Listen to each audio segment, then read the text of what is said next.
G'day you mob, Pete here, and this is another episode of Aussie English, the number one place for anyone and everyone wanting to learn Australian English. So today I have a Goss episode for you where I sit down with my old man, my father, Ian Smisson, and we talk about the week's news, whether locally down under here in Australia or non-locally overseas in other parts of the world. Okay, and we sometimes also talk about whatever comes to mind, right? If we can think of something interesting to share with you guys related to us or Australia, we also talk about that in the Goss. So these episodes are specifically designed to try and give you content about many different topics where we're obviously speaking in English and there are multiple people having a natural and spontaneous conversation in English. So it is particularly good to improve your listening skills. In order to complement that though, I really recommend that you join the podcast membership or the academy membership at aussieenglish.com.au, where you will get access to the full transcripts of these episodes, the PDFs, the downloads, and you can also use the online PDF reader to read and listen at the same time. Okay, so if you really want to improve your listening skills fast, get the transcript, listen and read at the same time, keep practicing, and that is the quickest way to level up your English. Anyway, I've been rabbiting on a bit. I've been talking a bit. Let's just get into this episode, guys. Smack the bird, and let's get into it.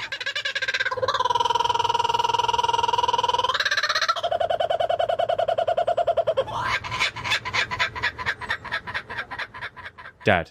Pete. Where's the beers? Yeah, oh, hang on. Yes, wait. I know, yeah, guys, grab a drink, hang out with us. You don't have to have a beer, obviously, but get something. Yes. What are you watching at the moment, Dad? We can do that as an episode. Yeah. What TV shows are you into? I'm just trying to think because I've just finished a few.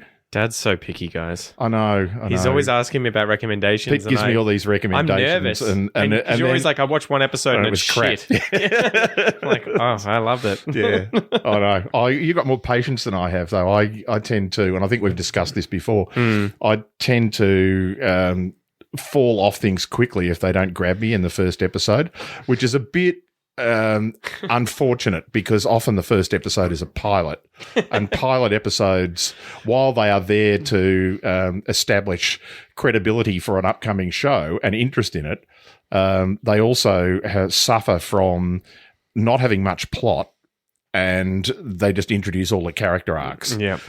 So it can be a bit tedious. So I should give them more, but I don't. So. Well, I guess the first thing to start with that I'm watching was that, Chief of War. Yeah. Which is the Jason Momoa series that's set in Hawaii. And the background of it is that you've got all these kingdoms in Hawaii. I guess they're Polynesians. Well, I mean, they're Hawaiians. Hawaiian, which are Polynesian. Yeah, and so they speak a language I imagine is similar to Maori. Well, I don't know if they're the Polynesian languages are all from the same origin. Yeah, but can they understand one another? I think they're pretty close. I think Maori is probably, clearly I'm in no way an expert, so I will apologise profusely to all my Maori friends. All the Polynesians and all the Polynesians podcast. who listen to this. But I expect that Maori is probably as different from Hawaiian as any Polynesian language. Yeah, because it's as far because away. Of the long-term isolation. Yeah. But my understanding is they're basically the same, language root, and so it's probably like dialects of English, where somebody from Yorkshire couldn't understand somebody from Cornwall. But, yeah, it would be interesting. I should have looked that up ahead of time. But anyway, so there's all these kingdoms on the different islands of Hawaii, and they're sort of battling for power. And at the same time, you've got the outside world, like the Western world has just arrived in Hawaii and found it, effectively, quote unquote, found it. Yeah, found it when people have been living there for hundreds of years. But discovered it for the West, right? And they're on the cusp of pillaging the place, you know what I mean? Like they've got all these ships coming out. Some of them are benign, people who are just traveling by and need water or whatever. And others are like, how do we use this place to our benefit by just pillaging all of the resources or whatever? And the women. Yeah, probably. But I heard, I don't know if this is a one of those bullshit stories, but I think I heard that a lot of Polynesian islands, quite often when they had sailors come by, the tribes would offer up their women to reproduce, have sex with the sailors in order to get more genetic diversity into the islands, because quite often they lived on islands with only a few, a small population of people. I've heard that, but I don't know if that's complete I think bullshit. that's a hindsight explanation. Yeah. I expect it was mostly trying to curry favour with them so that they would. I think they quickly worked out that they were. Oh, these men that have been at the ocean, but also that they were underpowered in a defensive point of view. When ships come in with guns and cannon and stuff, then spears and arrows are not really going to cut it. So I suspect there was a lot of that going on. But. Yeah, it's interesting. Anyway, I like it because you got pissed off, I guess, because it was sort of in the Hawaiian language, so you were having to read subtitles the whole time for the first episode or two. I don't suffer subtitles really. I can. Funnily enough, I don't speak French or Spanish, but I understand enough of both. Or Hawaiian, certainly no Hawaiian. But if I'm watching a French movie or a Spanish movie, I'll often turn subtitles off. Yeah, really. Because I can get enough of understanding of it. Whereas I just find, because I'm such a visual person, I just find reading language such a distraction from what's actually going on the screen. You just have to watch it twice, Dad. Yeah. Just have to do the work. But yeah, anyway, so I enjoyed it. I thought it was cool because it's obviously an effort from Jason Momoa, who is Hawaiian, to try and create Hawaiian content for Hawaiian people that carries the Hawaiian culture, which is kind of cool. But later in the show, they do switch to sort of 50-50 English Hawaiian. And I think part of that is because, there was that interaction happening. The other part is I think he's probably aware that people are not going to watch 6 episodes or with 10 episodes, 10 with subtitles. Exactly. Anyway, so it's really good. It's good. And I really enjoyed the first episode. It's very scenic. You're just like, these people live in a wonderland. They're running around with like loincloths on in the tropics, and the beautiful nature, like all this stuff is just growing. The ocean is abundant. I mean, they're warring and having fights the whole time. I think half of it was shot in New Zealand, but that's, I think some of it was. But it just made me think, God, it's funny how some of those groups of people throughout history. Like if you could pick any to be, it would be some around the tropics as hunter-gatherers or as people who are in those tribal societies, a few hundred, 1,000 years ago. I think the lowest on my list would probably be Inuit. I don't want to be living in the frozen tundra of, So anyway, Dad's just closing the door because the family's come home. What have you been watching? What else have you been watching and actually enjoying? Excuse me. That's dying. Jeez. I was still getting over a month of various diseases. Everyone's had that. I know chest that bloody infection. chest infection, bronchitis, because I get bronchitis as well. So it wasn't just a chest cold; it turned into bronchitis. And being asthmatic, it gets worse. But that's not answering your question. What am I watching at the moment? The footy. Mostly football of various sorts. So American football has just started in September. So I'm sort of addicted to that, both college football and the NFL. And then we're at the end of the AFL, Australian football season. The grand final is on 2 days' time. It'll be over by the time this goes to air. I was going to say, you guys will know the result. You guys will know the result. Us. Yes. Geelong Tell us and we'll put our money on it. Yeah, Geelong versus Brisbane. It might be a bit late to get a bet on. It's going to be Geelong. Come on, it's got to be Geelong. I think so. I think it'll be actually fairly one-sided, but I've been wrong plenty of times before. Yeah. So, what am I watching? Any good series? You were binging a whole bunch of things. I was, and I sort of finished them. We've been going over some old stuff, British police shows. Yeah, okay. Is it Heart, or what's it called again? That one that was on in the 90s. I can't remember the name of it. Yeah, but there was so many we should of do those our homework before we do. small-town British TV shows about policing, right? Yeah.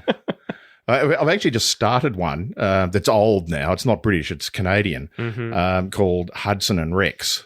And it's sort of a 6.5 to 7 out of 10 light police show about a detective and his dog, who's an ex-canine police dog that has been adopted by this guy, and they go around doing their thing. But it's shot in St. John's in Newfoundland, so it's sort of fairly picturesque again. And you go, "Oh, I've been there. Oh, look at that!" And to the point where I've only been to Newfoundland once, and I spent most of the time indoors at Memorial University, and the police station is shot in one of the buildings at Memorial University. And the first time they walked through it, I went, I've walked down that corridor. It's really weird. So it's funny how important TV shows like it is to kind of get a picturesque place just to kind of carry the show visually. Yeah. Do you feel like that at times? Well, television, it's obviously a visual thing. Yeah. But I get sucked into those shows too, even if I'm not necessarily able to just, the story is the only thing I really care about. If it's beautifully filmed, the story can kind of lag a bit and it's still decent. Like I watched The Survivors recently. Have you seen that one yet on Netflix? I haven't, no. It's based in Tasmania. It's written by, I think, the woman who wrote The Dry. Mm-hmm. And I've read the book. Yeah, okay. The show yet, the show was really good because just the scenery. I just love that scenery. That same sort of vibe that I had as a kid watching TV shows like Round the Twist or Sea Change, where it's filmed along the coastline and there's these beautiful backdrops all the time. But then you also have this compelling story that's told. So this Tasmanian sort of small town TV show, it has the backdrop of beautiful cliffs, the forest, the ocean, the mountains there, and it's just there's a vibe to it that I feel like really sucks me in. That first episode I saw that, I was like, I just like that beautiful landscape and everything, especially when it makes it feel like it's a town far away from everything else. They kind of make it feel like it's isolated, even though you look it up online where the place actually is and it's like 10 minutes from Hobart or something. You're like, oh, okay. They've just avoided filming any Hobart in any of the Yes, they just shots. Shoot away from the city. Yeah, that's it. And it just feels like it's in the middle of nowhere. Anyway, what are you watching or what have you watched besides that? Yeah, well, hark back to my old favourite Heartland, that Canadian show shot in the foothills of the Rockies in Alberta. And again, same thing. It's the scenery in it and stuff as well. And so much of it is shot outdoors that it's sort of seductive in all the B-roll stuff as well. And I've often said that, regardless of the plot and everything else, they don't waste a shot. Yeah. Every shot is shot in really good lighting and they manage to get even the indoor stuff. It's shot really beautifully. And so season 18 has just come out on Netflix. I've already watched it via a VPN connection to Canada. I know you have to get around it. And season 19 is about to come out in Canada live, so I'll be able to catch that. But so I've been slow binge, if that's not an oxymoron, slow binge watching the sort of last few seasons leading up to 18 again, and then so 19 will hit in a few weeks. Yeah. So. What else? I was going to say something. I love that. Well, that's cool. Yeah. I'm like, this makes good radio. Don't forget the question. Don't forget the question. And then you get to the chance where you can, ask it, and it's like, what was the fuck? Yes.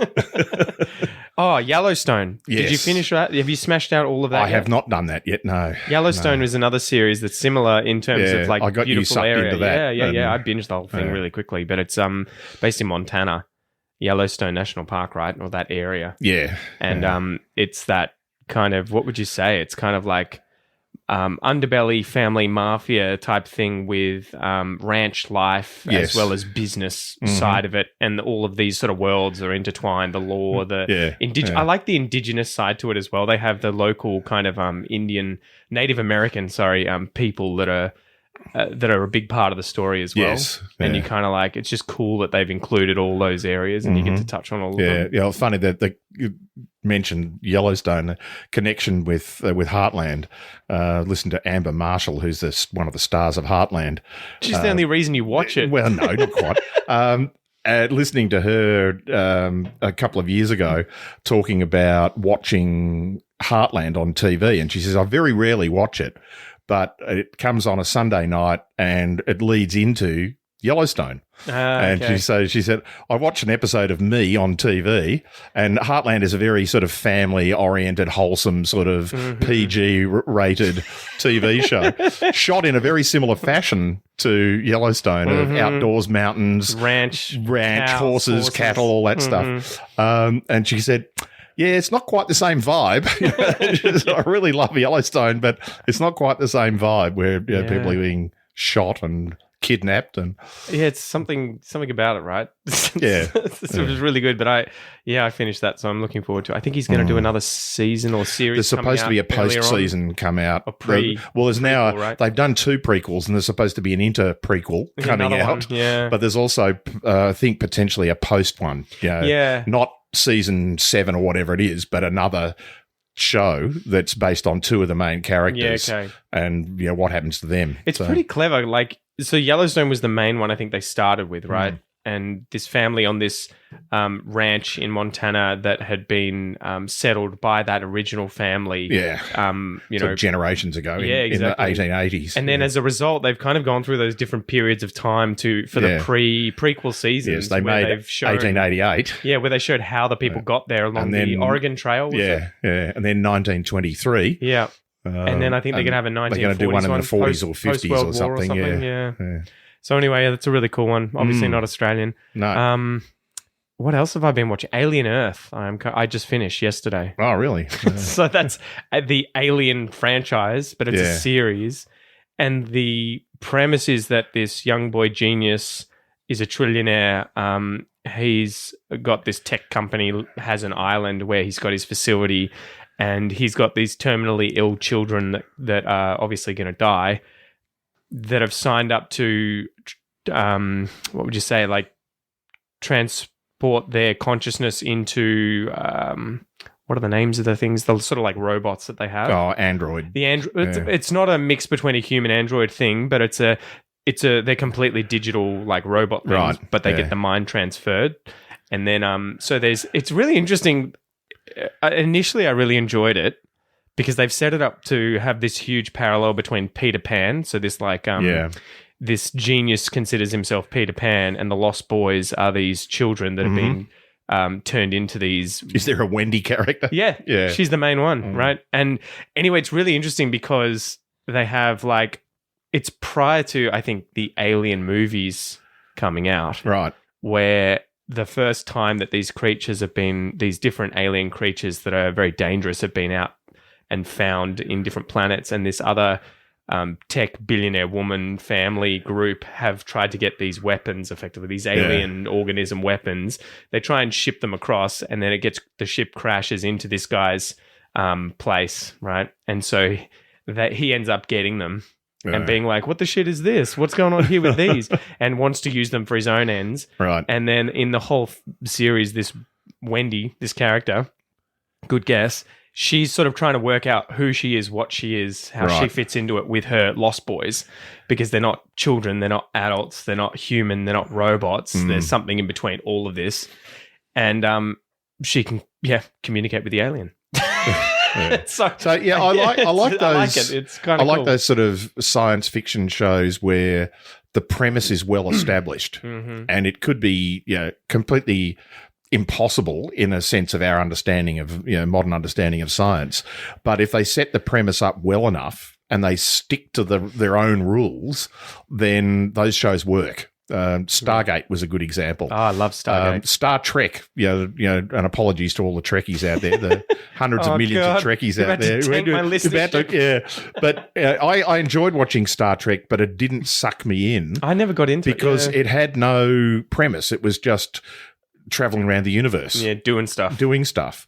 Whereas Stargate had this premise of being able to travel to different places in the universe through a Stargate. And God, those were the days where you would have a 22 episode season. Yeah, exactly. My God, those were the days. Yeah. So that whole premise and the premise of having aliens having taken human beings as hosts to the aliens, became parasites and took humans as hosts and established human populations in various places around the world so they could take them as hosts. They could take them as hosts.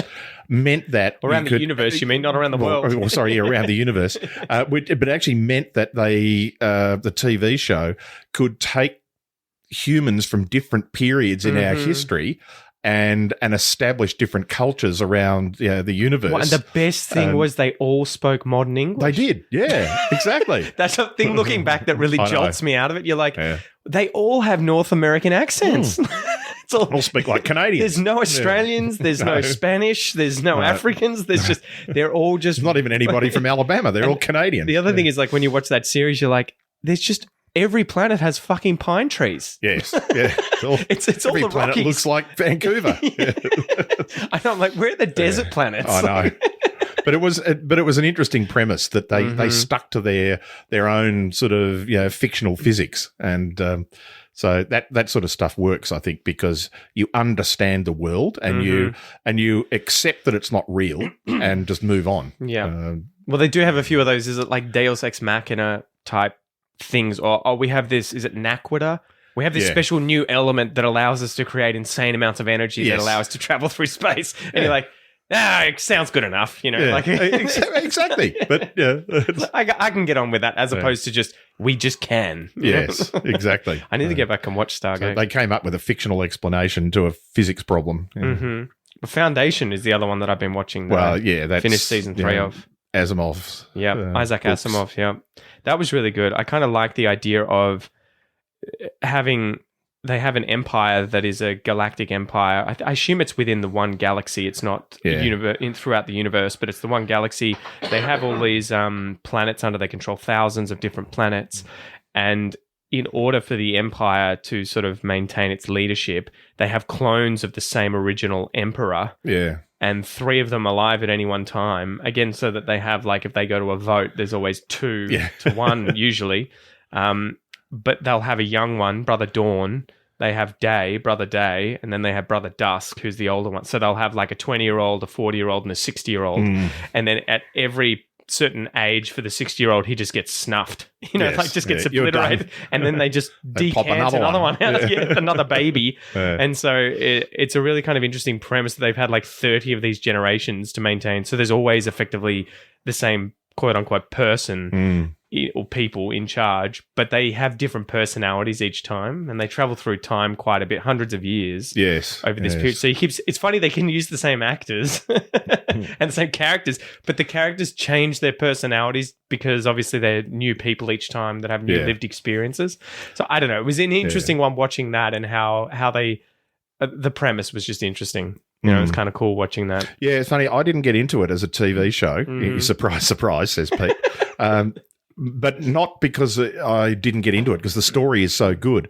The trouble is that I'd read the books when I was a teenager. Yeah, I've never read them. And I know the idea, but... And so I had that universe, the visual of that universe already stuck in my head.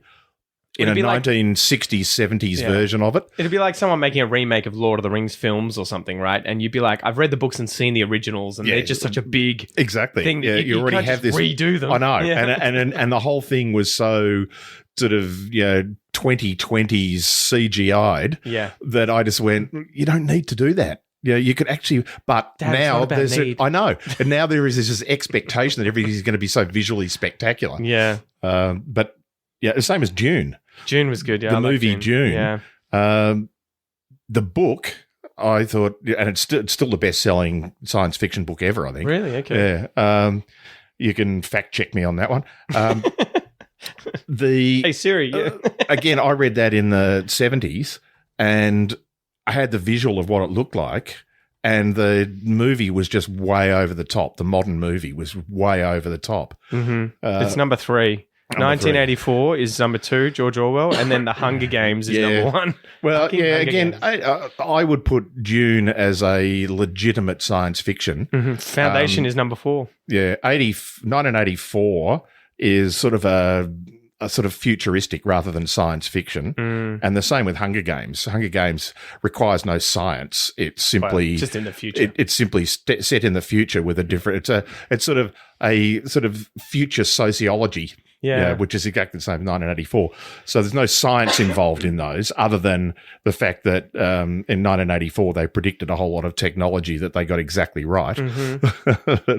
Yeah. I like The Expanse. That was a good one sci-fi wise, right? Yes. You finished that, didn't you? Yeah. The Expanse was really good. Again, just... very dark. Dark as in... dark as in it's shot almost entirely in what we would call night. Yeah. Well, they're in space, Dad. But yes, but even when they're inside buildings, it's dark. Yeah, it has that but vibe. Dark as in sort of almost film noir style plots. Yeah, there aren't very many happy moments. No, exactly. but yeah, it's not. It's kind of. It's like it really is a film noir western. What's shot as a sci-fi space thing? What was the one with God, what's his name? Harrison Ford, that sci-fi that famously had him in it in the 80s. Not Star Wars, the other one. Blade Runner. Blade Runner. That yes. kind of vibe to it, right? Yeah. Where it's like nighttime, raining, like all the time, kind of dark. Yeah, I know what you mean, dark. Yeah. But The Expanse was a really good sci-fi. That was probably one of the last, most recent sort of sci-fis that I watched that was like full on, sci-fi. And I like that was at least like realistic with time, space, travel, energy. Like the ships can't just randomly, coast to the side and turn like a jet in Yeah, I know. space. Yeah. And they have to like sense the other ships' heat signals to work out what they are, which... But it was also shot, talk about time, it was also shot in real time. Yeah. That there wasn't any, now we'll just jump 3 months for something to happen. It was sort of, this happens tomorrow. Yeah. It was a good one. But yeah, any other things? Excuse me. Yeah, just coughing up my lungs here. Forgive the coughs. They won't be edited out. Yeah, probably not. You guys can handle it. It's part of English. Hey, this is a modern conversation. You have to learn to cough with an Aussie sick accent. old man. But anything on the list? What are you watching at the moment, or what are you going to watch? What am I going to watch? Is there anything you really like? It's in the pipeline. There's a few queued up, and I can't remember any of them at the moment. I've got this. Put on the spot. Well, the trouble with once you subscribe to things like Netflix, they send you an update every day of things that are coming. Mm-hmm. What's coming in the next month? And you scroll through and go, remind me, and you just forget about them until it pops up in your watch list. Yeah, what have I got? I've got The Walking Dead, Daryl Dixon, season 3. I'll be not a Walking Dead fan. Task. I'm watching Task. Haven't heard that one. What's that? It's about a group of people who are ripping off bikie drug houses and stealing the money. They've got an insider that's feeding them information, and they're robbing these houses. Right. And a sort of ragtag FBI team has been put together to tackle this issue and try and catch them. Yeah, hence Task. And obviously all these characters have their own background information and issues and backstories and everything like that also go along in parallel with it. But that was pretty interesting. And then I'm trying to think. I've just tried to find a whole bunch of Australian films recently to go and check out. I've gone through it's one of those things I get on ChatGPT and I'm like, give me a list of, the 5 best films to watch for every single year in Australia back to 1990. And then I just try and find them all. I want to go through Australian film, but I gave you a list of a few because you gave me a list of, hey, here's the top 10 or something. And I went, well, I got 10 more that could have been in the top 10. But. Yeah, you had a whole bunch. I need to go through that and make that video. Yeah. South Park, watching a little bit of that. That's coming out. That's pretty funny. And then Futurama just dropped another season. I like Futurama. Talk about sci-fis. Yeah. Well, that's the parody of sci-fi. All they do is talk about it. Yeah. Well, it's just funny. In the Yeah, show, that's what they I mean. come up with the craziest kind of things that are just hilarious. And I love Bender, the robot. Anyway, anything else to mention, or are you sort of, that's it? I'm out. You're out? All right. Thanks for joining us, guys, and we'll see you next time. Righto. Bye. See ya.